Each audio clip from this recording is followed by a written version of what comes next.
Look, a good question to ask is what happens with interest rates and house prices and what's the effect of them on the market?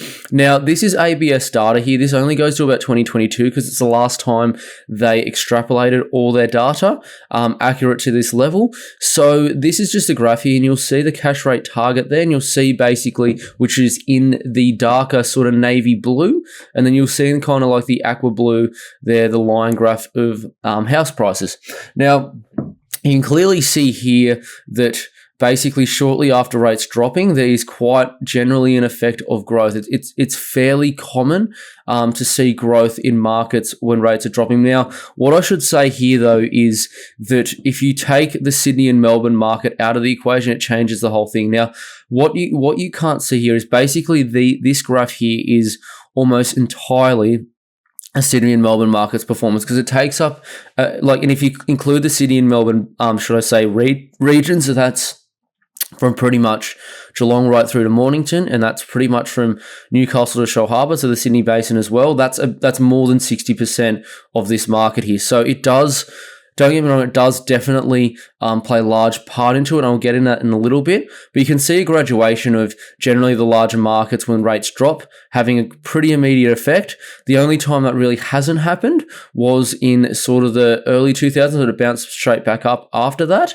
And then also in your 2017-18, and the reason for that was actually because of a change of policy, and it was basically the, overhaul of the financial, lending system. That's the reason. That is the reason that happened, and Sydney and Melbourne were both quite badly affected by that. So, look, as I said, these markets are quite affected by it. It's just the nature of the beast, I guess. So definitely consider that. I mean, most of these areas, I'd say, do have an effect with interest rates, but some are more than others. So let's first of all start with Brisbane and Perth.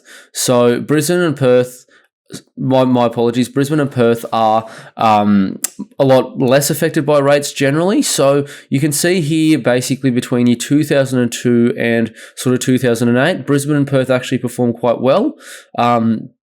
And then this is a Brisbane graph. And then also Brisbane started to really pick up in that COVID boom. Mind you, we were actually on the downslope of rates pretty much from about 2012 or so. We were really on the downslope of interest rates there. Perth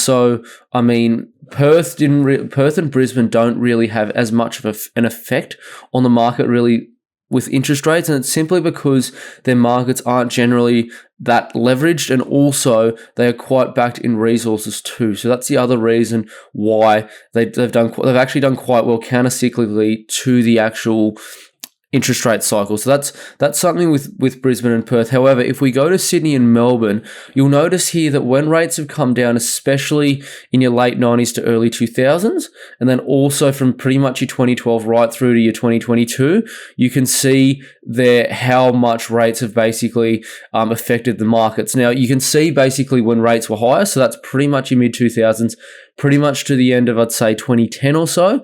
It was very flat, Sydney and Melbourne. In the 90s, they were completely flat, and that was when rates were also quite high up.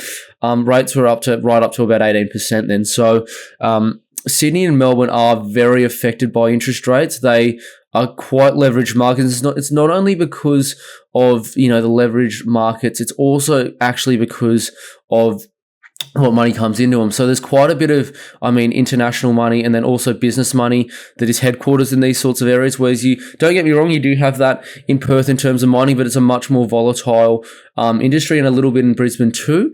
But Brisbane and Sydney, you do have a lot of business people in terms of white collar business people coming in, and you do have a lot more also, international business people coming in as well. So that's what's actually affecting these markets, and that's the reason why you have these levels of growth and these things happening in these kinds of markets quite regularly affected by interest rates.